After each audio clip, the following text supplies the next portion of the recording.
ஆண்டவருடைய பரிசுத்த நாமத்துக்கு மகிமை உண்டாவதாக. வந்திருக்கிற உங்களை யாவரையும் ஆண்டவர் இயேசு கிறிஸ்துவின் மாறாத நாமத்திலே உங்களை வாழ்த்தி வரவேற்கிறேன்.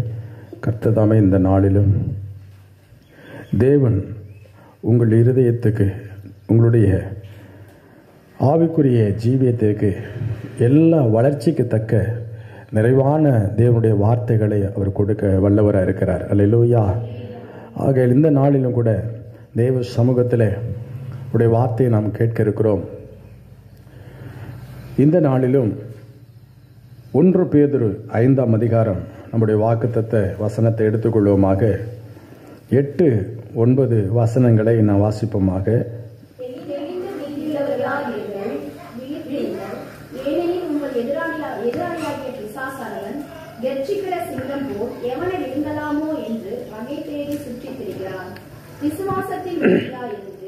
அவனுக்கு எதிர்த்து நில்லுங்கள்.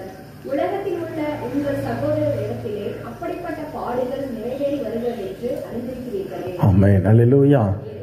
இதுவரை நாம் இந்த வேத வசனத்தை நாம் தியானித்து வருகிறோம். கடந்த 3 வாரங்கள் ஆண்டவருடைய வார்த்தையை நாம் கேட்டோம். கடந்த 3 வாரங்களிலே விசுவாசத்தில் உறுதியாக இருந்து எதிர்த்து நின்ற பரிசுத்தவான்கள், விசுவாசத்தில் உறுதியாக இருந்து தனக்கு வந்த நிந்தைகள், போராட்டங்கள், பாடுகளிலே அவைகளை ஜெயித்த பரிசுத்தவான்களை குறித்து தியானித்து வருகிறோம். அல்லேலூயா. கடைசி காலத்தில் வாழ்கிற தேவ நாமம் தரிக்கப்பட்ட நாமும் கூட இந்த உலகத்தில் நமக்கு உபத்திரம் உண்டு என்று வேதம் தெளிவாய் சொல்லுகிறது. ஆமென். இந்த உலகத்தில் வருகிற சகல உபத்திரவங்களையும், பாடுகளையும், கஷ்டங்களையும், நெருக்கங்களையும், கண்ணீரையும் நாம் கடந்து செல்ல வேண்டியது அவசியம். அதன் மத்தியில் தான் கர்த்தர் நம்மை நடத்துகிறார். ஆமென். இடுக்கமான வாசல் வழியாக நாம் உட்பிரவேசிக்க வேண்டியது அவசியமாக இருக்கிறது. அல்லேலூயா. நாம் விசாலமான பாதையிலே நடக்கிற கூட்டம் அல்ல. நாம் சுகபோகமாய் வாழ்ந்து பரலோகத்தை அடைகிற கூட்டம் அல்ல. ஆமாம். இந்த உலகத்தின் எல்லா பாடுகளையும் ஆண்டவர் இயேசு கிறிஸ்து போல, இன்னும் சொல்ல போனால் ஆதாம் காலம் முதல் இந்த நாள் வரை தேவனால் தெரிந்து கொள்ளப்பட்ட ஜனங்கள் பரலோக ராஜ்யத்தை சுதந்திரிப்பதற்கு, அவர் தருகிற மேன்மையை சுதந்திரிப்பதற்கு லகுவாய் அல்ல. அல்லேலூயா. பாடுகள் மத்தியில் தான் நாம் பரலோகத்தை பெற்றுக்கொள்ள வேண்டும். ஆமென். ஆனால் இந்த உலகத்தில் ரட்சிப்பை ஆண்டவர் இலவசமாய் கொடுக்கிறார். ஆனால் பரலோகம் இலவசம் அல்ல. ஆமென். பரலோகத்துக்கு ஒரு விலை உண்டு. அது இந்த உலகத்தில் உலகத்தை தியாகம் செய்வது. அல்லேலூயா. இந்த உலகத்தின் வாழ்வை தியாகம் செய்வது, இந்த உலகத்தில் இருக்கிறதான இன்பங்களை, சந்தோஷங்களை தியாகம் செய்வது தான் பரலோகத்துக்கு நாம் செல்ல முடியும். ஆமென். பரலோகம் வேண்டும் என்று சொன்னால் உலகத்தை ஒதுக்க வேண்டும். கைகளை வைத்து ஆமென் சொல்லுவோம். அல்லேலூயா. பரலோகம் வேண்டும் என்று சொன்னால் உலகத்தை ஒதுக்க வேண்டும். ஆண்டவர் சொல்லும் பொழுது 2 எஜமான்களுக்கு நாம் என்ன செய்ய முடியாது? வேலை செய்ய முடியாது. ஒருவனை பகைத்து ஒருவனை நேசிக்க வேண்டியது இருக்கிறோம். உலகத்தை நேசித்தோம் என்று சொன்னால் வேதம் சொல்லுது, உலக சிநேகம் தேவனுக்கு விரோதமான பகை என்று சொல்லுகிறது. அல்லேலூயா. அப்போ உலக சிநேகம் தேவனுக்கு விரோதமான காரியமா இருப்பதினாலே நாம் இவ்வுலகத்துக்கு உரியவர்கள் அல்ல என்றும் ஆண்டவர் நமக்கு சொல்லுகிறார். அல்லேலூயா. நீங்கள் என்னுடையவர்கள் என்று கர்த்தர் சொல்லுகிறார். எத்தனை பேர் ஆமென் என்று சொல்றீங்க? ஆமென். நாம் கர்த்தருடைய ஜனம், நாம் தேவனுடைய பிள்ளைகள். ஆகையால் நமக்கு இந்த உலகத்தில் ஏராளமான துன்பங்களும், பாடுகளும், துயரங்களும், வேதனைகளும் கடந்து வந்தாலும் அந்த அழுகையின் பள்ளத்தாக்கை ஒருவன் நடந்து அதை களிப்பான நீரூற்றாய் மாற்றிக்கொள்வார்கள். ஆமென். நாம் அக்கினிக்கு ஊழாய் நடந்தாலும் வெந்து போக மாட்டோம் என்று வேதம் சொல்லுகிறது. அல்லேலூயா.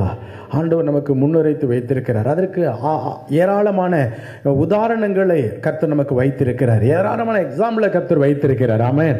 நாம் அக்கினிக்குள்ளே போனாலும் நம்ம வேக மாட்டோம். தண்ணீரை கடந்து போகும் பொழுது கூட அவைகள் நம்ம மேற்கொள்ளுவதில்லை. அல்லேலூயா.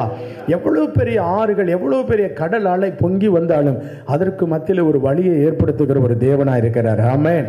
அல்லேலூயா. ஆகையால் இந்த விசுவாசம், அந்த விசுவாசத்தில் நமக்கு முன்னாக எத்தனையோ பரிசுத்தவான்கள் பல ஆயிரம் வருடங்கள், ஆமென், உலகம் உண்டாகி எத்தனையோ கோடி ஆண்டுகள் என்று சொல்லி விஞ்ஞானிகள் சொல்லலாம்.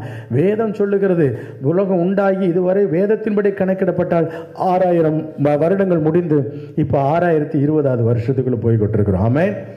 இது 20வது, அடுத்த ஆண்டு 21வது ஆண்டுக்குள்ள போவோம். 4000 ஆண்டுகள் கிமு என்று பிரித்து வைத்திருக்கிறார்கள். கிபி 2020க்குள்ள வந்திருக்கிறோம். ஆமென்.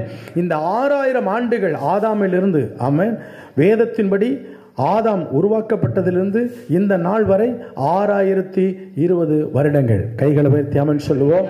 இந்த 6000 வருடங்களும் நமக்கு முன்பாக ஒரு கூட்டம் பரிசுத்தமாய், ஒரு கூட்டம் தேவனுக்காக, ஒரு கூட்டம் தேவனை சார்ந்து தேவனுக்காக எல்லாவற்றையும் இழந்து பாடுகளை, துன்பங்களை, ஆமென், மரண சூழ்நிலைகளை கடந்து போய்கொண்டே இருந்திருக்கிறார்கள். அல்லேலூயா. நமக்கு முன்பாக இப்பொழுதும் போய்கொண்டுதான் இருக்கிறார்கள். அவர்களை பின்பற்றி தான் நாமும் போகிறோம். ஏதோ நாம் மட்டும் ஏதோ பாடுகளுக்குள்ளே கடந்து போவதில்லை. அநேக நேரத்தில் 12ஆம் வகுப்பு பரீட்சை எழுதுகிற பிள்ளைகள் சொல்வாங்க, அது ஒரு பெரிய பயத்தோடு, திகிலோடு, நடுக்கத்தோடு அவர்கள் அந்த எக்ஸாமுக்குள்ளே போவாங்க. அவங்களுக்காக விசேஷமாக ஜெபம் பண்ணும். 10th +2 பிள்ளைகளுக்காக ஜெபம் பண்ணும். ஆனால் அவங்களுக்கு ஒரு பயம் என்னென்னா, நமக்கு தான் மிகப்பெரிய, இது ஏன் இப்படி வச்சாங்க, ஏன் இந்த பரீட்சையை ஏற்படுத்தினாங்க, ஏன் இந்த படிப்பை கண்டுபிடிச்சாங்க, இப்படிலாம் நினைப்பான். ஆனால் அவனுக்கு முன்னாடி பல கோடிக்கணக்கான பேர் +2 எக்ஸாம் எழுதி போய்கிட்டு தான் இருந்திருக்கும். அல்லேலூயா, அல்லேலூயா. அதுபோல நமக்கு ஒரு பரீட்சை நியமிக்கப்பட்டிருக்கிறது. ஆமென். நமக்கு ஒரு பரீட்சை நியமிக்கப்பட்டிருக்கிறது. நமக்கு ஒரு தேர்வு வைத்திருக்கிறார் ஆண்டவர். நமக்கு ஒரு எக்ஸாம் வைத்திருக்கிறார். இந்த தேர்விலே நீங்களும் நானும் வெற்றி பெற வேண்டும். அல்லேலூயா, அல்லேலூயா. அது வெற்றி என்பது 100க்கு 100 எடுத்து வெற்றி பெறுகிறவர்கள் உண்டு, 100க்கு 98 எடுத்து வெற்றி பெறுகிறவர்கள் உண்டு, 70% எடுத்து வெற்றி பெறுகிறவர்கள் உண்டு, பார்டர்ல பாஸ் பண்ணுகிறவர்கள் உண்டு. ஆமென், அல்லேலூயா. 35 மார்க் எடுத்து பாஸ் பண்ணுகிறவர்கள் உண்டு. அது ஆண்டவர் அவர் அக்கினிக்கு, அந்த கொல்லிக்கு தப்பினவர்களை போல, அல்லேலூயா, அந்த அக்கினிலிருந்து கொஞ்சம் அந்த கொல்லியிலிருந்து தப்பினவர்கள் போல அப்படி தப்பிக்கொள்ளுகிறவர்கள் உண்டு. அது என்னன்னா, பரலோகம் உண்டு, நிச்சயம் நிச்சயம் அவர்களுக்கு பரலோகம் உண்டு. ஆண்டவர் கொண்டு போவார். ஆனால் ஒன்று கிடைக்காது. அல்லேலூயா, கர்த்தருக்கு ஸ்தோத்திரம். ஏன்னா அவனவன் கிரியைக்கு தக்க பலன் வருகிறது. ஆமென். அவனவன் கிரியைக்கு தக்க. அப்ப நம்ம கேட்கக்கூடாது, அப்போ பரலோகத்தில் ஏற்றத்தாழ்வு உண்டா? இல்லை, அவனுடைய கிரியைக்கு தக்க பலனை கொடுக்கிறார். அங்க ஜாதி வேற்றுமை எல்லாம் கிடையாது, ஏழை பணக்காரங்கிறது கிடையாது. ஆனால் அவர்களுடைய கிரியைக்கு தக்க ஒரு பலன் உண்டு என்று ஆண்டவர் சொல்லி இருக்கிறார். அல்லேலூயா. இப்ப கிரியைக்கு தக்க பலன் என்ன? ஒருவர் அதிக பிரயாசப்பட்டால் முந்தி பலனில் என்ன செய்கிறாரு? பங்கடைகிறார். கைகளை உயர்த்தி ஆமென் சொல்லுவோம். ஆக ஆண்டவருடைய வார்த்தை உங்களுக்கு ஆண்டவர் இந்த நாளிலும் இன்னும் விசேஷமாய் கொடுப்பாராக. பரிசுத்த ஆவியானவர் உங்களோடு கூட இடைபடுவாராக. ஆக இந்த நாளிலும் கூட நமக்கு முன்னாக யோசேப்பு ஓடினதை கடந்த வாரத்தில் பார்த்தோம், யோபு போனதை கடந்த வாரத்தில் பார்த்தோம், ஆண்டவர் இயேசு கிறிஸ்து கடந்து போனதை பார்த்தோம், யாக்கோபு எப்படிப்பட்ட பாடுகளுக்குள்ளே கடந்து போனான் என்று பார்த்தோம். கடந்த வாரத்தில் பார்த்தோம். இந்த நாட்கள் நமக்கு வருகிற ஒரு ஆவிக்குரிய வாழ்க்கையில் இருக்கிற நமக்கு என்ன மாதிரி சோதனை வரும்? முதலாவது நம்முடைய மைண்ட், நம்முடைய சிந்தனை, நம்முடைய மனது, நம்முடைய எண்ணம், இவைகளிலே சத்துரு பலவிதமான அவிசுவாச காரியங்களை கொண்டு வருவான் என்று சொன்னோம். ஆமென். அவிசுவாச அவநம்பிக்கையான காரியத்தை முதலாவது நம்முடைய சிந்தையில கொண்டு வருவான், நம்முடைய மனதிலே கொண்டு வருவான், நம்முடைய எண்ணத்துல கொண்டு வருவான். என்ன அவநம்பிக்கை? ஒரு காரியத்தில் இந்த கிறிஸ்தவ வாழ்க்கை, நம்மெல்லாம் ஆண்டவருடைய சமூகத்தை தரிசிக்க முடியாது, நம்மெல்லாம் ஆண்டவர் பக்கத்திலே நெருங்க முடியாது, நம்மெல்லாம் தேவனுக்கு முன்னாடி நிற்க முடியாது, நம்மெல்லாம் பரிசுத்தமே கிடையாது, நம்ம ஒன்றும் கிடையாது, நமக்கு ஜெபத்துக்கும் ரொம்ப தூரம், நமக்கும் வசனத்துக்கும் ரொம்ப தூரம், நமக்கும் ஆண்டவருக்கு ரொம்ப தூரம், நமக்கும் சபைக்கு ரொம்ப தூரம், நான்லாம் பரலோகம் போவனானே தெரியாது. இதெல்லாம் சத்துரு கொண்டு வருகிற நம்முடைய மைண்ட்ல, நம்முடைய மனதில் கொண்டு வருகிற எண்ணங்கள். ஆமென். இவைகளை நாம் மேற்கொள்ள வேண்டும் என்று பார்த்தோம். கரவர்த்தி ஆமென் சொல்லுமா? அல்லேலூயா. அவைகளை நாம் மேற்கொள்ள வேண்டும், அவைகளை எதிர்த்து போராட வேண்டும். இந்த நாட்களிலே, அன்றைக்கு பழைய ஏற்பாட்டு காலத்தில் பரிசுத்தவான்களுக்கு சத்துருக்கள் மூலமாய், எதிரிகள் மூலமாய், அண்டை நாடு மூலமாய், சொந்த ஜனங்கள் மூலமாய் பாடுகள், உபத்திரவங்கள் வந்தது. இன்றைக்கு நமக்கு சொந்த ஜனங்கள் மூலமாய், ஆளுகிறவர்கள் மூலமாய், மதவாதிகள் மூலமாய் நமக்கு ஏராளமான பிரச்சனைகள் இருக்கிறது. ஆனாலும் முதல் பிரச்சனை என்னவென்று சொன்னால், சத்துரு உங்களுக்கு வெளியிலிருந்து கொண்டு வருவதை விட முதலாவது இருக்கிற இடத்துல இருந்து அவன் என்ன செய்வான்? உங்களுக்குள்ள முதலாவது உங்களை வச்சு அவனை காயப்படுத்தணும், உங்களை காயப்படுத்தணும். அது அவனுடைய நோக்கம். ஆமென், அல்லேலூயா. இதற்கு இன்னொரு இடத்துல இருந்து ஒரு நபரை கொண்டு விசேஷமா ஆயத்தப்படுத்தி கொண்டு வர்றது அவனுக்கு அதெல்லாம் லெகுவான காரியம். ஆனா ஃபர்ஸ்ட் உங்களை வச்சு உங்களை வீழ்த்துவது அவனுக்கு லெகுவான காரியம். அல்லேலூயா. ஒரு விசுவாசியை, ஒரு தேவனுடைய பிள்ளையை அவனை வைத்து அவனே விழ பண்ணுவதுதான் அவனுக்கு திட்டம். அதுக்காகவே ஒரு கூட்டத்தை ஏற்படுத்தி செயல்பட்டு கொண்டு பரலோகம் வேகமாய் வேலை, எவ்வளவு வேகமாய் வேலை செய்கிறதோ அவ்வளவாய் நரகமும் வேலை செய்கிறது, பாதாளமும் வேலை செய்கிறது. ஆமென், அல்லேலூயா. அல்லேலூயா. இது இரண்டுக்கு நடுப்பட்ட பகுதியில் இருக்கிற நாம் தான் அதை உணராதபடி, பரலோகம் எனக்காக வேலை செய்து, பாதாளமும் எனக்காக என்ன செய்து வேலை செய்து, ஆனால் வேலை செய்யாம அல்லது எந்த ஒரு ஆண்டவருக்காக ஓடாம, தேவனுக்காக பிரயாசப்படாம, இதை குறித்த எண்ணமே இல்லாமல் ஓடிக்கொண்டிருக்கிற விசுவாசிகள் உண்டு. ஆக இந்த காலை நேரத்தில் அன்பான கர்த்தருடைய ஜனமே, நீங்கள் இந்த நாளிலே உங்களுக்காக ஒரு யுத்தம் பண்ணுகிற தேவன் அனுதினமும் உங்களுக்காக ஒரு சேனையை வைத்து யுத்தம் செய்து கொண்டே இருக்கிறார். அல்லேலூயா. உங்களுக்காக ஒரு சேனை முன் சென்று கொண்டு இருக்கிறது. அல்லேலூயா. ஆகையால் இந்த நாளிலும் கூட நாம் இன்றைக்கு நமக்கு விரோதமாய் வருகிற போராட்டம் என்ன, எந்த காரியத்தில் நம்முடைய விசுவாசத்தை காத்துக்கொள்ள வேண்டும், எந்த காரியத்தில் நம்முடைய கர்த்தர் கொடுத்திருக்கிற அந்த ரட்சிப்பை காத்துக்கொள்ள வேண்டும். வேதம் சற்று ஆராதனையில் சொன்ன விசுவாசத்தை துவக்கினவரும் அதை முடிக்கிறவரும் அல்லேலூயா அவரா. கையை உயர்த்தி ஆமென் சொன்னார். ஆமென்.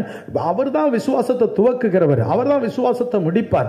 அவர் முற்று முடிய நம்ம கொண்டு போய் பரலோக ராஜ்யம் சேர்க்கும் வரை கைவிட மாட்டார். அல்லேலூயா. அந்த விசுவாசம் ரொம்ப முக்கியம். விசுவாசம் இல்லாமல் கர்த்தரை தரிசிப்பது முடியாது. ஆமென். கர்த்தருக்கு பிரியமா இருப்பது கூடாத காரியம். அல்லேலூயா. விசுவாசம் இல்லாமல் எதையுமே பெற்றுக்கொள்ள முடியாது. ஆமென். நம்பிக்கை இல்லாமல் எதையுமே பெற்றுக்கொள்ள முடியாது. இந்த உலகத்தில் ஆண்டவர் வைத்திருக்கிறார் நம்மை இந்த பூமியில வாழ்கிற எல்லா காலத்திலும் அவரை நம்ப வேண்டும். கையை வைத்து ஆமென் சொல்லும். மனுஷனை அல்ல, அவரை நம்ப வேண்டும். ஆமென். அவர் என்ன நோக்கத்துக்காக என்னை வைத்திருக்கிறார், அவர் எனக்கு படி அளப்பார்.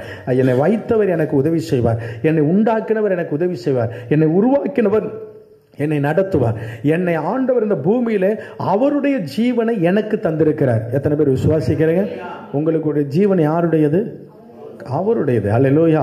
அவருடைய ஜீவனை நமக்கு தந்தபடினாலே நாம் அவருடைய பிள்ளைகளா இருக்கிறோம், அவருடைய சாயலா இருக்கிறோம். ஆமென். அவருடைய சாயலா இருக்கிற நாம் இந்த பூமியிலே, இந்த உலகத்திலே நாம் ஏதோ ஒரு வீணாக வேஸ்டாக உண்டாக்கப்படவில்லை. அல்லேலூயா. இந்த உலகத்தில் உண்டாக்கப்பட்ட எல்லா பொருட்களும் ஒரு தூசி கூட அது பிரயோஜனம் உள்ளது. எத்தனை பேர் நம்புறீங்க? ஆமென். இந்த உலகத்தில் ஆண்டவர் உண்டாக்கின ஒரு தூசி கூட அது பிரயோஜனம் உள்ளதான். அது தன்னுடைய கடமையை செய்கிறது. அல்லேலூயா. வசனம் சொல்லு, தூசி கூட கடைசி நாட்களில் நமக்கு எதிராக சாட்சி சொல்லும். அப்ப தூசியை கூட ஆண்டவர் பயன்படுத்துவார் என்று சொன்னால் நீங்களும் நானும் மேன்மை உள்ளவர்கள். கையை உயர்த்தி ஆமென். ஆகையால் இந்த காலை நேரத்திலும் கூட இன்றைக்கு நமக்கு விரோதமாய் போராடுகிற அந்த காரியம், நமக்கு எதிராய் நிற்கிற காரியம், சத்துரு கெர்ச்சிக்கிற சிங்கம் போல வேறு என்ன காரியத்தை நமக்குள்ள கொண்டு வருவான்? சிந்தையிலே அவிசுவாசத்தை கொண்டு வருவான். இன்றைக்கு நம்முடைய வாயின் வார்த்தையிலே அவன் அவிசுவாசத்தை கொண்டு வருவான். நம்முடைய வார்த்தை ரொம்ப முக்கியம். ஆமென். வார்த்தையை குறித்து வேதம் எத்தனையோ காரியங்களை சொல்லுகிறது. ஆமென். நம் மரணமும் ஜீவனும் நாவின் அதிகாரத்தில் தான் இருக்கிறது.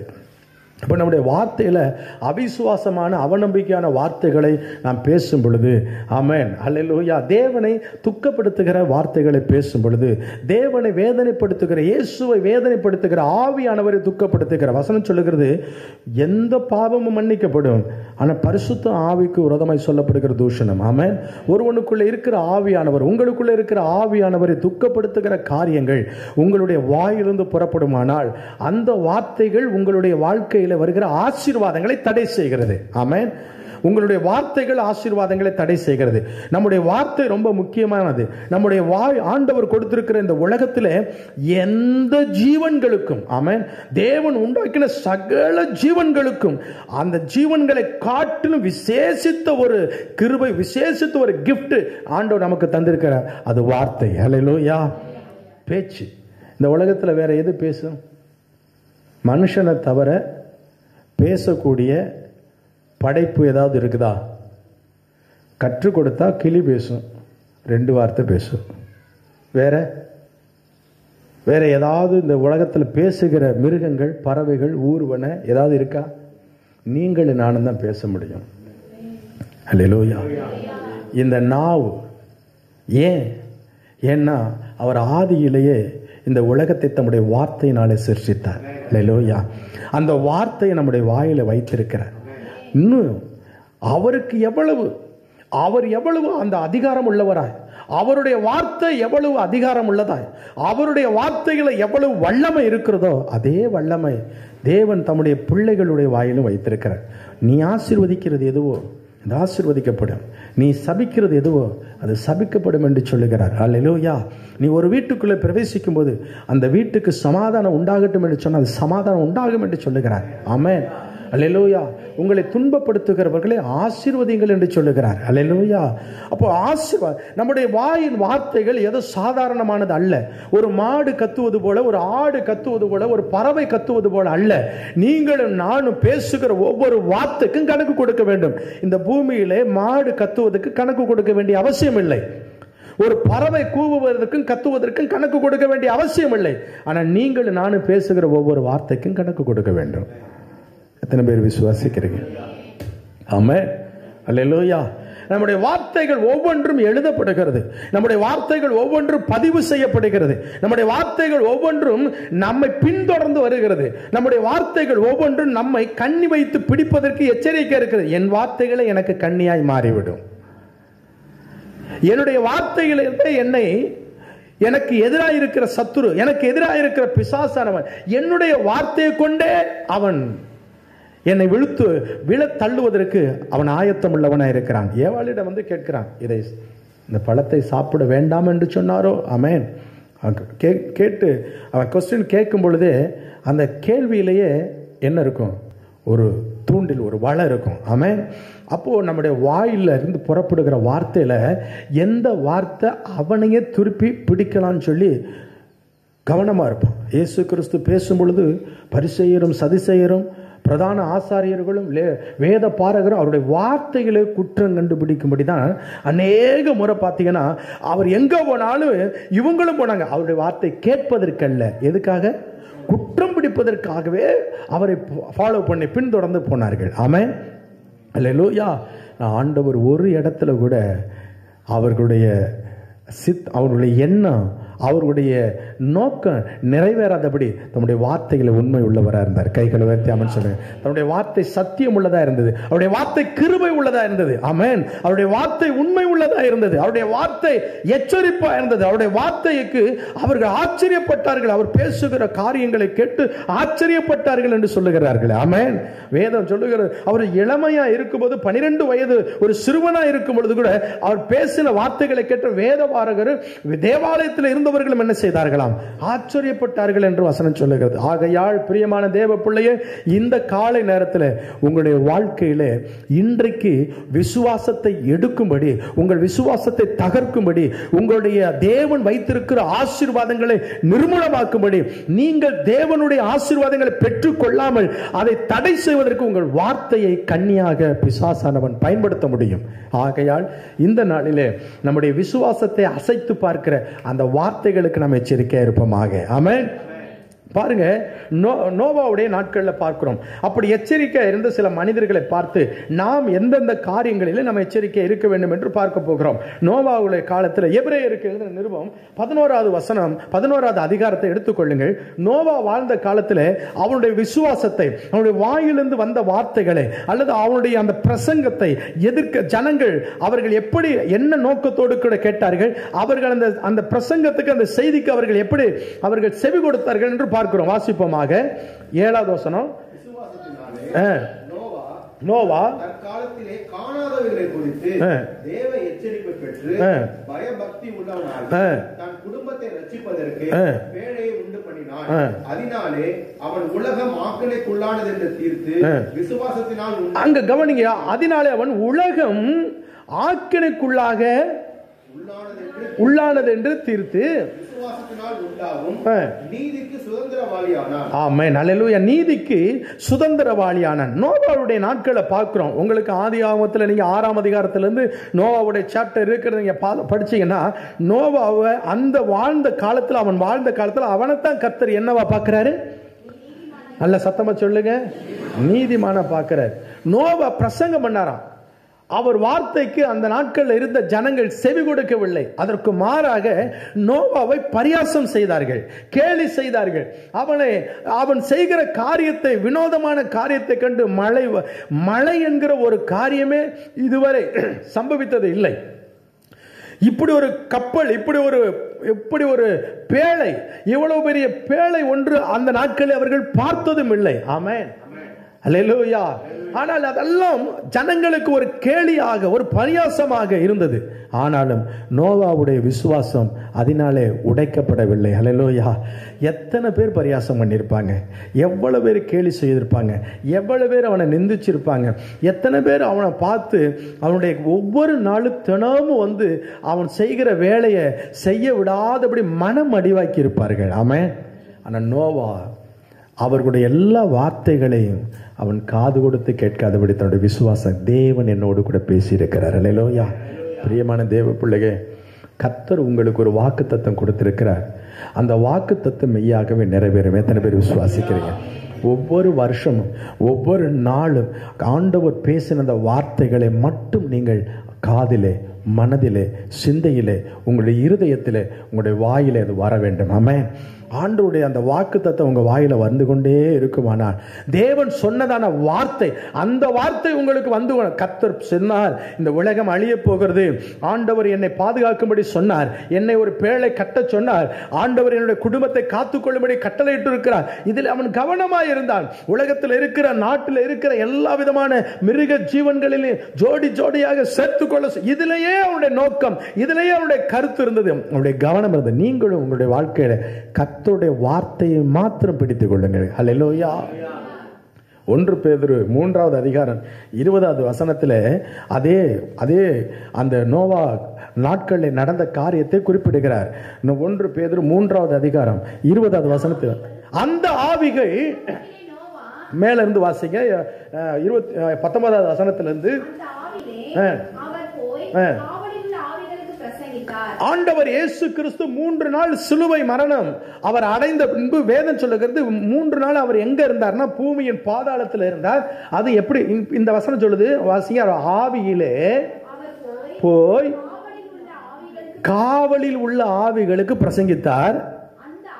அந்த ஆவிகள் பூர்வத்திலே, நல்ல கவனிங்க, நோவா பேழையை ஆயத்தம் பண்ணும் நாட்களிலே தேவன் காத்திருந்த போது அவர்கள் மனம் திரும்புவார்கள் என்று சொல்லி நீடிய பொறுமையோடு கூட காத்து கொண்டிருந்த போது, நோவா காலத்துல காத்து கொண்டிருந்த போது, நீடிய பொறுமையோடு காத்து கொண்டிருந்த போது இவர்கள் கீழ்ப்படியாமல் போனவைகள். அல்லேலூயா. இப்போ யாருக்கு கீழ்ப்படியாம போயிட்டாங்க? நோவா பிரசங்கத்துக்கு, நோவாவுடைய வார்த்தைகளுக்கு யாருங்க கீழ்ப்படியல? ஆனால் அவர்கள் கீழ்ப்படியாதது ஒருவேளை அவனுக்கு மன வேதனை, மன உளைச்சல். கீழ்ப்படியாதது மட்டுமல்ல, அவர்கள் அவனோடு கூட வாக்குவாதம் பண்ணாரு. அவர்கள் விளக்கம் கேட்டார்கள். இது எப்படி ஆகுன்னு கேட்டாங்க, இது எப்படி நடக்குன்னு கேட்டாங்க. நீ சொல்லுவது உண்மையா என்று, ஆண்டவர் அப்படி செய்வது கிடையாது என்று சொன்னார்கள். இவருடைய வார்த்தைகளை எல்லாம் இவன் கேட்கவில்லை. அவன் எத்தனை ஆண்டுகள் அதை அந்த பேழையை செய்து முடித்தான் என்று தெரியாது. ஆமென். அல்லேலூயா. அவர் சொன்ன வார்த்தை நிறைவேறுவதற்கு காலதாமதம் ஆகலாம், ஆனால் விசுவாசம் குறைஞ்சு போயிடக்கூடாது. கையை உயர்த்தி ஆமென் சொல்லுங்க. அவர் வருவதற்கு தாமதம் ஆகலாம், ஆனால் அவர் வரும்பொழுது உங்க விசுவாசம் பாதுகாப்பா இருக்கணும், காக்கப்படணும். கையை உயர்த்தி ஆமென் சொல்லுவோம். இந்த நாளிலும் உங்க இருதயத்தை, உங்களுடைய மனதை அல்லது உங்களுடைய வாழ்க்கையை சேதப்படுத்தும்படி உங்க வாயிலிருந்தே அவிசுவாச வார்த்தை, எத்தனை வருஷம் நான் காத்திருக்கிறது, எத்தனை வருஷம் நான் பொறுமையா இருக்கிறது, எத்தனை ஆண்டுகள் ஆண்டவர் எனக்கு சொன்ன வார்த்தை நிறைவேறாமல் இருக்கும். இது உண்மையிலே ஆண்டவர் சொன்னாரா, இல்ல நானா எடுத்துக்கொண்டேனா, இல்ல ஆண்டவர் தான் எனக்கு பேசினாரா, இல்ல பிசாசு எனக்கு என்னை வஞ்சிக்கும்படி பேசினானா, மனுஷர் பேசினா என்ற ஒரு குழப்பமா வரும். ஒன்று மட்டும் நிச்சயம், பிரியமான தேவ பிள்ளையே, தாயின் கருவிலே உங்களை உருவாக்கின தேவன் இந்த உலகத்தில் எத்தனையோ ஜனங்கள், ஞானிகள் இருக்கிறார்கள், ஐஸ்வர்யவான்கள் இருக்கிறார்கள், அழகு நிறைந்தவர்கள் இருக்கிறார்கள், பெரியவர்கள் இருக்கிறார்கள், அதிகாரம் உள்ளவர்கள் இருக்கிறார்கள். ஒன்றுமில்லாத நம்மை கர்த்தர் இந்த இடத்துல வைத்திருக்கிறார் என்று சொன்னார். உங்களுக்கு சொன்னதை நிறைவேற்றுகிறவரை கைவிடாதிருக்கிற ஒரு தேவன் இருக்கிறார். அல்லேலூயா, அல்லேலூயா. அப்படிப்பட்ட அந்த வார்த்தையை, ஜீவனுள்ள வார்த்தை, நீங்கள் விசுவாசிக்கிற வார்த்தை செத்த வார்த்தை அல்ல, செத்து போன வார்த்தை அல்ல, உயிரற்ற வார்த்தை அல்ல, அது ஜீவனுள்ள வார்த்தை. ஆமென். அல்லேலூயா. அவர் சொன்னால் செய்து முடிப்பார். ஆமென். ஒருவேளை என்ன பாஸ்டர் சொல்றீங்க, 20 வருஷமா வாக்குத்தத்தம் கொடுக்கிறாரு, 20 ஆண்டுகள் வாக்குத்தத்தத்தை எழுதி போடுறீங்க, 20 வருஷம் இந்த வாக்குத்தத்தம் எது நிறைவேறினது நமக்கு தெரியாது. அவர் ஒரு நாள் வரும், எந்த வார்த்தையெல்லாம் அவர் நிறைவேற்றினார் என்று சாவுறதுக்குள்ள சொல்லிடுவார். அல்லேலூயா. எத்தனை பேர் விசுவாசிக்கிறீங்க? நான் மரிப்பதற்குள்ளாக எனக்கு சொன்ன வார்த்தை நிறைவேறும். கையை உயர்த்தி ஆமென் சொல்லுங்க. நான் மரிப்பதற்குள்ளாக தேவன் எனக்கு தந்த வார்த்தை நிறைவேறும். ஆமென். எனக்கு வார்த்தையை கொடுத்தது மனுஷன் அல்ல, எனக்கு வார்த்தையை தந்தது அல்லது ஏதோ ஒரு வெளிநாட்டுக்காரன் அல்ல, அல்லது வார்த்தையை கொடுத்தது ஒரு தேவதூதன் அல்ல, தேவனே எனக்கு கொடுத்தார். எத்தனை பேர் விசுவாசிக்கிறீங்க? அல்லேலூயா. எனக்கு வேறு எவரும் வார்த்தையை கொடுக்கவில்லை. இந்த வார்த்தை, இந்த நம்பிக்கையான வார்த்தை ஆண்டவர் கொடுத்தது, ஜீவனுள்ள தேவன் கொடுத்தபடினாலே அந்த வார்த்தை எனக்கு நிறைவேறும். அவன் இரண்டாவதாய் பாருங்க, ஆபிரகாம் சாராளுடைய வாழ்க்கையில, அவர்களுடைய வாழ்க்கையில இந்த விசுவாசத்தை காத்து கொண்டார்கள். நம்ம ஆபிரகாம் பற்றி நம்ம எத்தனையோ செய்தி கேட்டிருக்கிறோம், அதை பற்றி சொல்லவே வேண்டாம். ஆபிரகாமுடைய விசுவாசத்தை, அந்த விசுவாசத்தை தான் உலகத்திலேயே தேவன் இருக்கிறதுலேயே ஆபிரகாமுடைய விசுவாசத்தை வைத்துதான் முழு உலகத்தையும் ஆபிரகாம் சந்ததி என்று சொல்லுகிறார். ஆமென். அவன் விசுவாசிகளுக்கு தகப்பன் என்று சொல்லுகிறார்.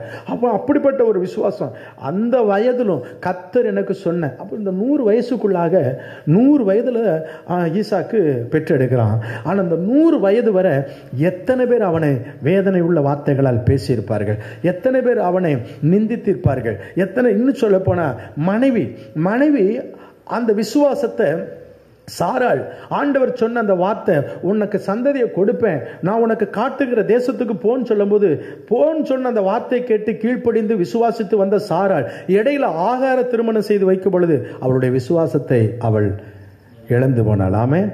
அந்த விசுவாசம் குறைந்து போனது. ஏன்னா எப்பயா இனிமே ஆண்டவர் எனக்கு பிள்ளை கொடுக்க போறாரு, நான் வயது போயிடுச்சு, இனி எனக்கு பிள்ளை பிறப்பதற்கான வாய்ப்பே கிடையாதியா, ஆகையால் என்னுடைய வேலைக்காரியை நீ திருமணம் பண்ணிக்கோ, எனக்கு வேலைக்காரி மூலமாக ஒரு பிள்ளை வரட்டும் என்று அவள் நினைத்து ஆகாரை திருமணம் செய்து வைக்கிறாள். அங்கே அவளுடைய விசுவாசம் குறைந்து போனது. அந்த விசுவாசம் சோதிக்கப்பட்ட போது அந்த சோதனை, அந்த விசுவாசத்தினாலே அவளுக்கே கண்ணியாக பிசாசு மாற்றினான். ஆமென். இன்றைக்கு அவள் செய்த காரியத்தினாலே முழு உலகத்திலேயும் ஒரு சந்ததி தேவனுக்கு பகையாக, தேவ சந்ததிக்கு பகையாகவே இருக்கக்கூடிய ஒரு காலத்தை, ஒரு சந்தர்ப்பத்தை சத்துரு ஏற்படுத்தி வைத்தான். ஆமென்.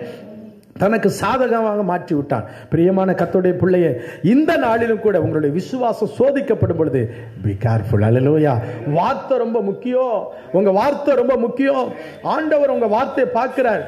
ஒரு சோதனை வரும்பொழுது, ஒரு பாடு வரும்பொழுது, ஒரு பிரச்சனை வரும்பொழுது நீங்கள் எப்படிப்பட்ட வார்த்தையை பேசுகிறீர்கள் என்பதை தேவனும் கவனிக்கிறார்.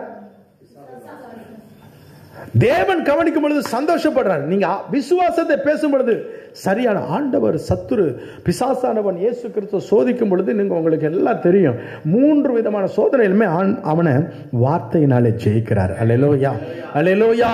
அப்ப வார்த்தை ரொம்ப முக்கியம். உங்களுக்கு எதிராக பிசாசானவன் கொண்டு வருகிற அந்த ஆயுதத்தை நீங்கள் முறியடிப்பதற்கு உங்க வாயின் வார்த்தை ரொம்ப அவசியம். அல்லேலூயா. விசுவாச வார்த்தை ரொம்ப அவசியம். அவிசுவாச வார்த்தை ஒன்று வந்துச்சுன்னா அது சத்துருக்கு ஜெயம். அங்கே ஆர்ப்பாட்டம் நடக்கும், ஆறாவாரம் நடக்கும். பாத்தியா, அவிசுவாசமான வார்த்தை அப்படின்னு, அவநம்பிக்கையான வார்த்தை வந்துருச்சு பத்தியா. இப்போ தேவனை தூஷிப்பான் பாரு, தேவன் மேலே நம்பிக்கை வைக்கல, அது என்ன செய்ய போறாரு. அப்போ அந்த வெறுப்பு, அந்த அவிசுவாசம் மேற்கொண்டு என்ன ஆகும்னா வார்த்தைகளை சரளமாக வெவ்வேறு வார்த்தைகளை சத்துரு கொண்டு வருவான். ஆமென். அது தேவனுடைய ஆசீர்வாதத்தை சுதந்திரிக்க முடியாம போயிடும். கர்த்தர் வச்சிருக்கிற அந்த மேன்மையை பெற்றுக்கொள்ள முடியாம போயிடும். எபிரேயர்கள் நிருபம் 11வது அதிகாரம், எபிரேயர் 11ஆம் அதிகாரம் 8-12 வேகமா வாசிங்க. விசுவாசத்தினாலே சுதந்திரமாக பெறப்போகிற இடத்திற்கு போகும்படி அழைக்கப்பட்ட போது கீழ்ப்படிந்து தான் போகும் இடம் இன்னதென்று அறியாமல் புறப்பட்டு போனான். விசுவாசத்தினாலே அவன் வாக்குத்தத்தம் பண்ணப்பட்ட தேசத்திலே பரதேசியை போல சஞ்சரித்து அந்த வாக்குத்தத்தத்திற்கு உடன் சுதந்திரராகிய யாக்கோபோடும் கூடாரங்களிலே குடியிருந்தான். ஏனெனில் தேவன் தாமே கட்டி உண்டாக்கின அஸ்திபாரங்களுள்ள நகரத்துக்கு அவன் காத்திருந்தான். விசுவாசத்தினாலே சாராளும் வாக்குத்தத்தம் பண்ணினவர் உண்மையுள்ளவர் என்று எண்ணி கர்ப்பம் தரிக்க பலன் அடைந்து வயது சென்றவளான பின்னும், அல்லேலூயா, அதற்கு பின்புதான் இஸ்மவேலுடைய காரியங்களை கண்ட பின்பு, இஸ்மவேலும் ஆகாரும் அவளுக்கு மனம் மடிவாக்கும் பொழுதுதான் அதுக்கப்புறம் தான் தெரியுது, ஆஹா எனக்கு ஒரு பிள்ளை இருந்தா என் பிள்ளை இப்படி பேசுவானா, எனக்கு ஒரு பிள்ளை இருந்தா என் பிள்ளை இப்படி செய்வானா, அப்போதான் அவளுக்கு ஞானம் புத்தி விசுவாசத்தை மறுபடியும் கையில் எடுக்கிறார். அதற்கு பின்புதான் கர்த்தர் சாராளுக்கு கற்பந்தரிக்க உதவி செய்தார். அல்லேலூயா. வேதம் சொல்லுகிறது விசுவாசத்தினாலே, விசுவாசம், அந்த விசுவாசத்தினாலே அநேக காரியங்களை நாம் சுதந்திரிக்க முடியும். அல்லேலூயா. நம்பிக்கை தான் நம்ம வாழ்க்கை. நம்பிக்கையில, தேவன் பேர்ல வைக்கிற நம்பிக்கையில அநேக ஆசீர்வாதங்களை நாம் பெற்றுக்கொள்ள முடியும். அதே அதிகாரத்துல 17வது வசனமும் 18வது வசனம் வாசிங்க. அதே அதிகாரத்துல விசுவாசத்தினாலே ஒப்பு கொடுத்தார். ஈசாக்கினிடத்தில் உன் சந்ததி விளங்கும் என்று சொல்லப்பட்டிருந்ததே. அல்லேலூயா. போது கவனிங்க. அப்போ ஈசாக்கிடத்துல தான் என் சந்ததி இருக்குன்னு ஆண்டவர் சொன்னதை ஆபிரகாம் விசுவாசித்தபடினாலே அவன் விசுவாசிகளுக்கு தகப்பன். அல்லேலூயா. அல்லேலூயா. நல்ல சத்தமா சொல்லுவாங்க. அல்லேலூயா. நல்ல சத்தமா சொல்லுவாங்க. அல்லேலூயா. இன்றைக்கு உங்கள் விசுவாசம் அசைக்கப்படாது இருப்பதாக, அசைக்கப்படாதபடி கர்த்தர் உங்களுக்கு உதவி செய்வாராக. அல்லேலூயா. மூன்றாவது ஈசாக்கை குறித்து வேதம் சொல்லுகிறது. நீங்கள் ஆதியாகம புத்தகம் 26வது அதிகாரத்தில் வீட்டில் போய் படிக்கலாம். ஈசாக்கு எவ்வளவு விசுவாசமா உள்ளவனா இருந்தான் என்று சொல்லி. ஆதியாகம 26ஆம் அதிகாரத்தில் 13ல இருந்து 22 வசனங்கள் இருக்கு. ஆனா 13ல இருந்து 15 வசனங்களை வாசிப்போம். அவன் ஐஸ்வர்யவானாகி விருத்தி அடைந்து அவனுக்கு ஆட்டு மந்தையும் மாட்டு மந்தையும் அநேக பணிவிடைக்காரரும் இருந்தபடியினாலே பெலிஸ்தர் அவன் பேரில் பொறாமை கொண்டு அவன் தகப்பனாகிய ஆபிரகாமின் நாட்களில் அவனுடைய வேலைக்காரர் பெலிஸ்தர் அவன் மேல் பொறாமை கொண்டு அவன் தகப்பனாகிய ஆபிரகாமின் நாட்களில் அவனுடைய வேலைக்காரர் வெட்டின உறவுகளை எல்லாம் தூர்த்து மண்ணினாலே நிரப்பி போட்டார்கள். சோர்ந்து போகல. அல்லேலூயா. அல்லேலூயா. அந்த அதிகாரம் ஃபுல்லா நீங்க படிச்சு பார்த்தீங்கன்னா அவன் ஆபிரகாம் காலத்துல அவன் தோன்ற துறவெல்லாம் தூர்த்து போட்டதுல மறுபடியும் விசுவாசத்தோடு கூட திறக்கிறான். அல்லேலூயா. அந்த வசனத்தை வாசிங்க. 22வது வசனம். அவனிடம் விட்டு பெயர்ந்து போய் வேறொரு துறவை வெட்டினான். அதை குறித்து அவர்கள் வாக்குவாதம் பண்ணவில்லை. இல்ல 18வது வசனம் வாசிங்க. 18வது வசனம். அதாவது 26வது அதிகாரம் 18வது வசனம். தன் தகப்பனாகிய ஆபிரகாமின் நாட்களில் வெட்டினவைகளும் ஆபிரகாம் மரித்த பின் கவனிங்க. ஆபிரகாம் வெட்டின துறவு கிணறு. ஆனா அவன் மரித்த பின்னாடி பெலிஸ்தர் என்ன செஞ்சிருக்கிறாங்க? அதெல்லாம் தூர்த்து போட்டாச்சு. தூர்த்த இப்ப வாசிங்க.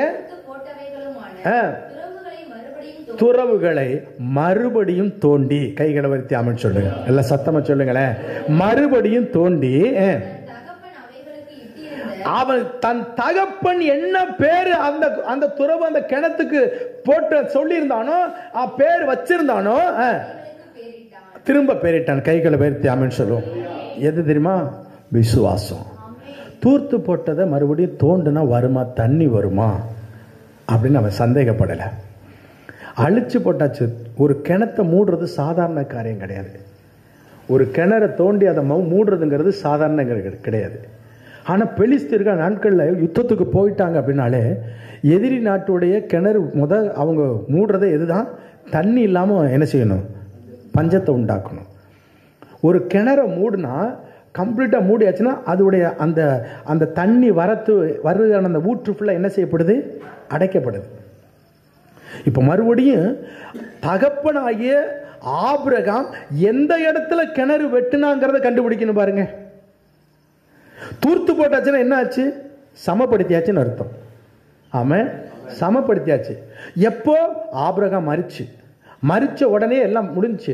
இப்போ ஈசாக்கு பெரியாளை ஈசாக்கு திருமணம் பண்ணி அவர் விருத்தி அடைஞ்சதுக்கு அப்புறம் தூர்த்து போட்ட துறவுகளை தேடணும். அவனுக்குள்ள ஒரு விசுவாசம். என் அப்பா எங்கெல்லாம் துறவு வெட்டினாரோ அதை எப்படியாவது கண்டுபிடிச்சு கரெக்டாக அதே இடத்துல நான் மறுபடியும் தோண்டுவேன், தண்ணி வரும். அல்லேலூயா. இந்த காலை வேளையில் கர்த்தருடைய ஆவியானவர் உங்களுக்கு சொல்றார், பிசாசானவன் உங்களுடைய வாக்கு தத்தத்தை சுதந்திரிக்க விடாதபடி அவிசுவாசம் என்கிற வார்த்தையினாலே எங்கெல்லாம் தூர்த்து போட்டானோ, எந்த வசனத்தை எல்லாம் மூடி போட்டானோ, எந்த ஆசீர்வாதத்தை மூடி போட்டானோ, எந்த வாக்கு தத்தத்தையும் தேவன் தந்த மேன்மைகளையும் தரிசனங்களையும் சொப்பனங்களையும் மூடி போட்டானோ, அவைகளை இன்றைக்கு ஒரு விசுவாசத்தோடு கூட திறக்க கர்த்தர் கிருபை செய்வாராக. அல்லேலூயா. மறுபடியும் திறக்க போறேன், நான் மறுபடியும் திறக்கணும். ஆண்டவரே, நீர் எனக்கு தந்த வார்த்தைகளை எங்கே தொலைத்தேன், எங்கே புதைத்தேன், எங்கே என்னுடைய சத்துரு அந்த வார்த்தைகளை கொண்டு போய் மறைத்து வைத்திருக்கிறான், நான் மறுபடியும் எடுப்பேன் ஆண்டவரே. ஹல்லேலூயா. ஒன்று மட்டும் நிச்சயம் என்னவென்று சொன்னார், தூர்த்து போடப்பட்ட துறவுகள் மறுபடியும் ஊற்றெடுக்குமானால் நான் புதைத்து போட்ட தேவ வசனங்கள் மறுபடியும் உயிர் பெறும். ஆமென். அல்லேலூயா. கைகளை வைத்து சொல்லுவான், எனக்கு தந்த வார்த்தைகள் மறுபடியும் உயிர் பெறும். ஆமென். இந்த காலை நேரத்தில் பிரியமான தேவ பிள்ளைய, கர்த்தர் உங்களுடைய வாழ்க்கையில் கொடுத்த அந்த வாக்கு தத்தங்கள் செத்தது போல இருக்கிறதா? அது செத்து போயிற்று என்று நினைக்கிறீர்களா? பரிசுத்த ஆவியானவர் சொல்லுகிறார், இல்லை மகனே, இல்லை, அந்த வார்த்தைகள் அதுக்குள்ளே ஜீவன் இருக்கிறது. ஒரு எலிசாவுடைய எலும்புகளுக்குள்ளே ஜீவன் இருக்குமானால், எசேக்கியேல் புஸ்தகத்தில் உலர்ந்து போன எலும்புகளுக்குள்ளே ஒரு ஜீவன் வரும் என்னால், உனக்கு தந்த வார்த்தைக்குள்ளே இருக்கிற ஜீவன் உயிர் பெறும். அல்லேலூயா. கைகளை வைத்து சொல்லுமா, ஆண்டவர் உங்களுடைய வாக்கு தத்தங்களை திரும்ப உயிர்ப்பிப்பாராக. நிச்சயமாய் அது விசுவாசத்தில் தான் உயிர்ப்பிக்கப்பட முடியும், அவிசுவாசமான வார்த்தைகள் அல்ல. இந்த காலை நேரத்தில் அப்படி செய்வீர்களானால் நிச்சயம் கர்த்தர் உங்களை ஆசீர்வதிப்பார். யோபுவை குறித்து வாசிக்கிறோம், உங்கள் விசுவாசத்தை தடுப்பதற்கும் உங்கள் விசுவாசத்தை எடுப்பதற்கும் பிசாசானவன் அடுத்து உங்களின் சொந்த வீட்டிலே, உங்கள் மத்தியிலே, உங்கள் நண்பர்களை கூட பயன்படுத்த முடியும். யோபுக்கு வந்த பிரச்சனையில், யோபுக்கு வந்த பயங்கரமான சோதனையில் நண்பர்கள் படுத்தின பாடு பெரும்பாடு. மனைவி கூட ஒரு 2 வார்த்தையில் முடிச்சிட்டான். மனைவி சொன்ன ஒரே வார்த்தை தான், இன்னுமா உங்களுடைய உத்தமத்தில் நினைச்சிருக்கிறீரு, பேசாமல் தேவனை தூஷித்து ஜீவனை விடுன்னு சொல்லிட்டு அத்தோட முடிச்சிட்டா. ஆனால் நண்பர்கள் 4ஆம் அதிகாரத்திலிருந்து 38 அதிகாரம் வரை அவனை மாறி மாறி மாறி வதைத்தார்கள் வார்த்தையினால. அவன் மிகுந்த வேதனையை அனுபவித்தான். வசனம் சொல்லுகிற ஏராளமான வசனங்கள் 29வது அதிகாரம் 30வது அதிகாரம்லாம் நீங்கள் வீட்டில் போய் படித்து பாருங்க. அந்த ஊர் ஜனங்கள், அவனை சுற்றி இருந்த ஜனங்கள், அவன் நன்றாக இருக்கும் பொழுது அவனை கண்டு பயந்தார்கள், மதிப்பு கொடுத்தார்கள், மரியாதை செலுத்தினார்கள். அவனுக்கு முன்பாக உட்கார கூட அவர்கள் பயந்தார்கள். வாலிபர்கள் அவனை கண்ட மாத்திரத்தில் தெரு ஓடி போய் ஒளிந்து கொண்டார்களாம். 30ஆம் அதிகாரத்தில் 1வது வசனம் வாசிக்கிறோம். அந்த 30 இப்பொழுதோ என்னிலும் இள வயதானவர்கள் என்னை பரியாசம் பண்ணுகிறார்கள். கவனிங்க, இப்பொழுதோ என்னிலும் வயதில் குறைந்தவர்கள் என்ன பரியாசம் பண்ணுகிற. எப்படிப்பட்ட வேதனை இருக்கும் பாருங்களேன், எவ்வளவு கஷ்டப்பட்டிருப்பான். ஆனா 29ஆம் அதிகாரத்தில் 24, 25 வசனத்துல 29ஆம் அதிகாரத்தில் 8 to 10 வாசிங்க. 8ல இருந்து 10, 29ஆம் அதிகாரம். யோபு 29. வாலிபர் என்னை கண்டு ஒளிந்து கொள்ளுவார்கள், முதியோர் எல்லாம் எழுந்து நிற்பாங்களாம். யோபு வரும்போது வாலிபர்கள் ஓடி ஒளிஞ்சுக்கிடுவாங்களாம். பிரபுக்கள், அதிகாரிகள் பேசுறது அப்படியே நிறுத்திடும். அப்ப என்ன இது? யாரு? ஒரு பிரதமர், ஒரு ஜனாதிபதிக்கு கொடுக்க வேண்டிய மரியாதை. அல்லேலூயா. ஒரு மிகப்பெரிய. அப்போ பிரபுக்கள் பேசுவதை வாய் மூடி என்ன செஞ்சுருவாங்க? பேச நிறுத்திக் கொள்வார்கள். யோபு வர்றாரு, பேசாதீங்க. எவ்வளவு மேன்மை பாருங்களேன். அடுத்து, பெரியோருடைய சத்தம் அடங்கி,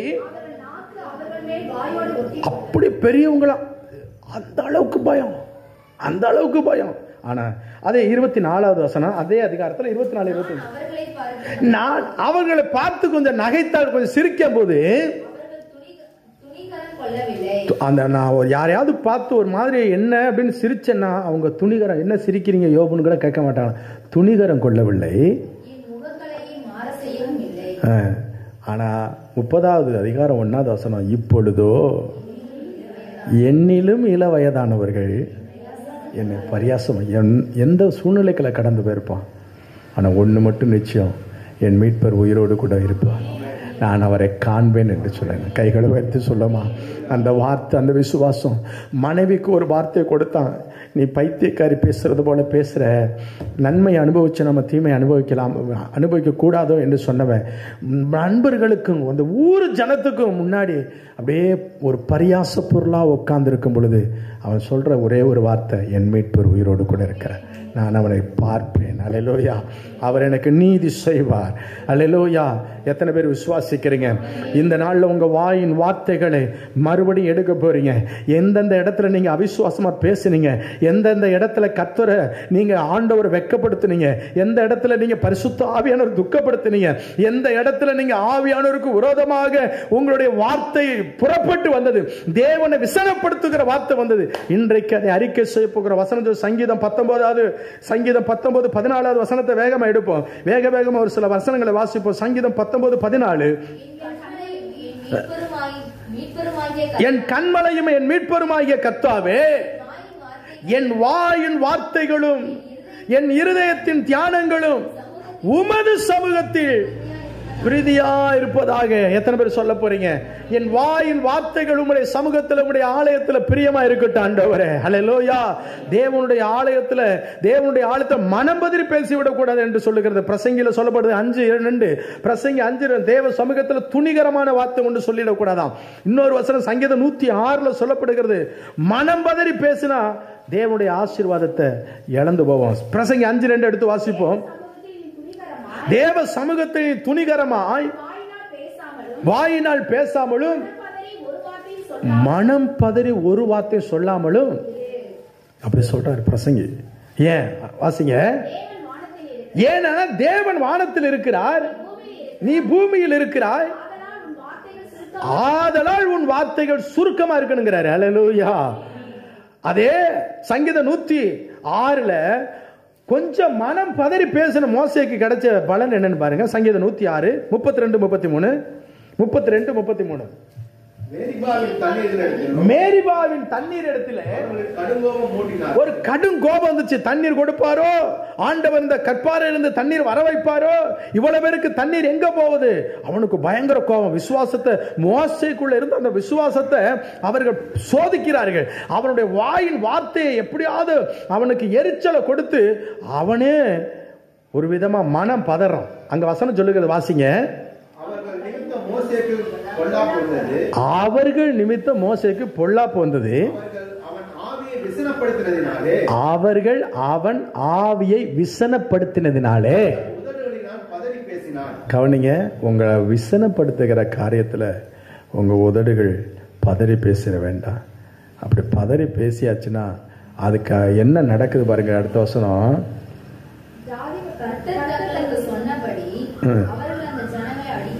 32-33 இல்ல சங்கீதம் 32வது வசனம். சங்கீதம் 100. மோசேக்கு என்ன வந்தது? பொல்லாப்பு. என்ன பொல்லாப்பு வந்தது? கானானுக்குள்ள போகுது. ஒரு சின்ன மனம் பதறி பேசின வார்த்தை. ஆண்டவர் சொல்றாரு, ஆதியாகமத்தில் நீங்க படிக்கும்போது, யாத்திராகமத்தில் நீங்க படிக்கும்போது தெரியும், நீ ஜனங்களுக்கு முன்னாடி என்ன பரிசுத்தம் பண்ண வேண்டிய இடத்துல எனக்கு பரியாசம் பண்ணிட்ட அப்படின்ட்டாரு. நீ ஜனங்களுக்கு முன்னாடி என்ன பரியாசம் பண்ணிட்ட, அதனால நீ கானானுக்குள்ள போக முடியாதுன்ட்டாரு. எவ்வளோ பெரிய இழப்பு. பிரியமான தேவ பிள்ளையே, தேவனுடைய வார்த்தையை பரியாசம் பண்ணிட வேண்டாம். தேவனுடைய மனிதர்களை, தேவன் தந்த தரிசனங்களை, தேவன் உங்களுக்கு கொடுத்த வாக்கு தத்தங்களை நீங்கள் பரியாசம் எண்ண வேண்டாம். தேவன் மெய்யாகவே அதை மறுபடியும் உயிர்ப்பிப்பார். அல்லேலூயா. உங்களுடைய விசுவாசம் தான் உங்களுடைய வாழ்க்கையில சத்துருவை எதிர்கொள்ள முடியும். விசுவாசத்துல உறுதியா இருந்து அவிசுவாசத்தை நீங்க எதிர்த்து நின்றால் கானானை சுதந்திரிக்க முடியும். அப்படி எழுந்து நிற்போமா? நாம் ஜெபிக்க போகிறோம். எல்லாரும் எழுந்து நிற்போம்.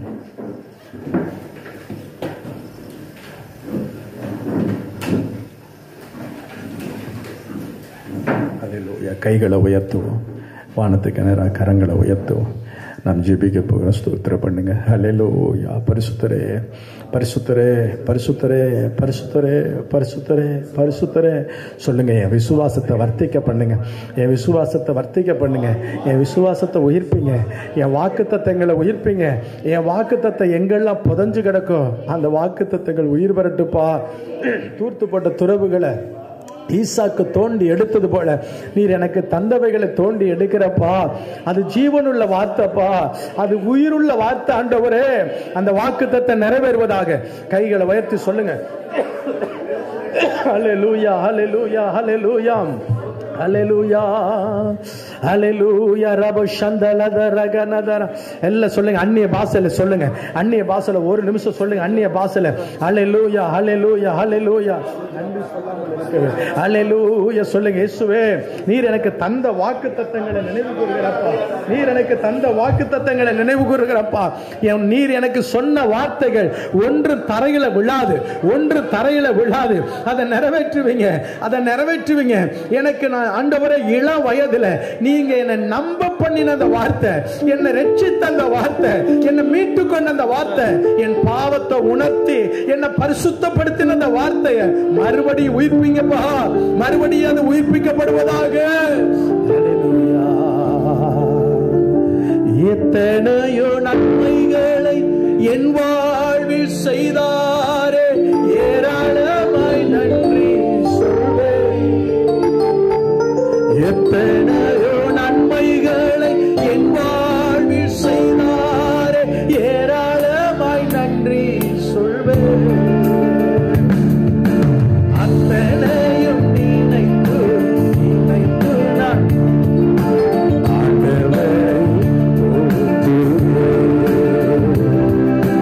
அத்தனையும் நினைத்து நினைத்து நான் துதிப்பேன் ஆண்டவரை.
இயேசு கிறிஸ்து எனக்கு தந்த அந்த வார்த்தைகளை நான் விசுவாசிப்பேன்.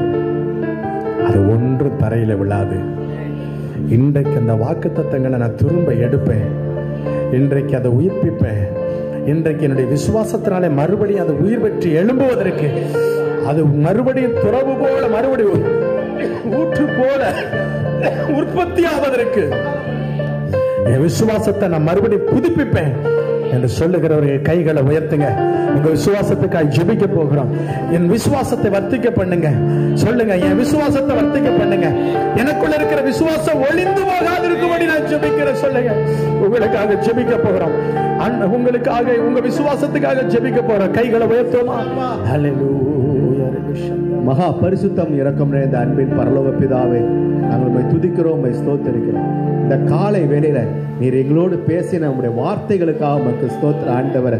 அப்பா, நோவா ஆண்டவரே விசுவாசத்தை காத்து கொண்டது போல ஆண்டவரே, ஆபிரகாம் தன் சரீரம் செத்து போயிருந்தாலும் ஆண்டவர் தன் விசுவாசத்தை காத்து கொண்டது போல, ஈசாக்கு ஆண்டவரை தூர்த்து போட்டவை எல்லாம் விசுவாசத்தை உயிர்ப்பித்தது போல, யோபுவின் நண்பர்கள் அவர்கள் மனமடிய செய்திருந்தாலும் தன் விசுவாசத்தை காத்து கொண்டது போல நாங்களும் காத்துக்கொள்ள எங்களுக்கு உதவி செய்யும் நாங்கள் ஜெபிக்கிறோம். ஆண்டவரே அப்பா, இயேசு நீங்க உயிரோடு இருக்கும் பொழுது ஆண்டவரே ஒரு மகன் தகப்பனார் சொன்னார், என் விசுவாசம் ஆண்டவரை குறைந்து போனால் என் விசுவாச குறைச்சல் என்னை விட்டு நீங்கும்படி எனக்கு உதவி செய்ய சொன்னது போல, இந்த இடத்துல நாங்கள் விசுவாசத்துல குறைந்து போயிருந்தா உங்கள்கிட்ட நாங்க வந்து நிற்கிற ஆண்டவரே, எங்கள் விசுவாசத்தை உறுதிப்படுத்துங்க ஆண்டவரே. நாங்கள் விசுவாசத்துல உறுதியா இருந்த ஆண்டவரே, உங்களுடைய வார்த்தைகளை பற்றி கொள்ள அறிக்கை செய்ய அது ஆம் என்றும் ஆம் என்று நிறைவேறுமே அதில் உறுதியை பற்றி கொள்ள கிருத்த கிருபை செய்வீராக. வானம் பூமி ஒளிந்து போனாலும் உம்முடைய வார்த்தைகள் ஒளிந்து போகாதே. அந்த விசுவாசத்தோடு நீர் எங்களுக்கு சொன்ன வாக்குத்தத்தங்கள், நீர் எங்களுக்கு கொடுத்த தரிசனங்கள், நீர் எங்களுக்கு கொடுத்த சொப்பனங்கள் சகலவற்றை நீர் நிறைவேற்ற முடிக்க வல்லவரா இருக்கிறீர் என்பது இந்த நேரத்தில் நாங்கள் அறிக்கை பண்ணுகிறோம் ஆண்டவரே. அந்த விசுவாசத்தோடு நாங்கள் தொடர்ந்து ஓட போராட எங்களுக்கு வருகிற எல்லா சோதனைகளும் உறுதியாய் நின்று அதில் வெற்றி பெற கர்த்தர் உதவி செய்யும் நாங்கள் ஜெபிக்கிறோம். அந்த ஒத்தாசை எங்களுக்கு பரிசுத்த ஆவியானவர் உண்டாகும் நாங்கள் ஜெபிக்கிறோம் இயேசுவின் நாமத்தில் பிதாவே. ஆமென். ஆத்துமாவே கர்த்தரை ஸ்தோத்திரி, முழு உள்ளமையுடைய பரிசுத்த நாமத்தை ஸ்தோத்திரி. ஆத்துமாவே கர்த்தரை ஸ்தோத்திரி, அவர் செய்த சகல உபகாரங்கள் மறவார். ஆமென். கர்த்தராகிய இயேசு கிறிஸ்துவுடைய கிருபையும் பிதாவாகிய தேவனுடைய அன்பும் பரிசுத்த ஆவியானுடைய ஐக்கியமும் சந்தோஷமும் சமாதானமும் ஆண்டவருடைய வருகை வரை நம் அனைவரோடு கூட இருப்பதாக. ஆமென். அல்லேலூயா, அல்லேலூயா, அல்லேலூயா. யாவருக்குமே இயேசுவின் நாமத்தில் வாழ்த்துக்கள். ஒருவருக்கு ஒரு வாழ்த்து சொல்வேன். கர்த்தர் நம்மை ஆசீர்வதிப்பார்.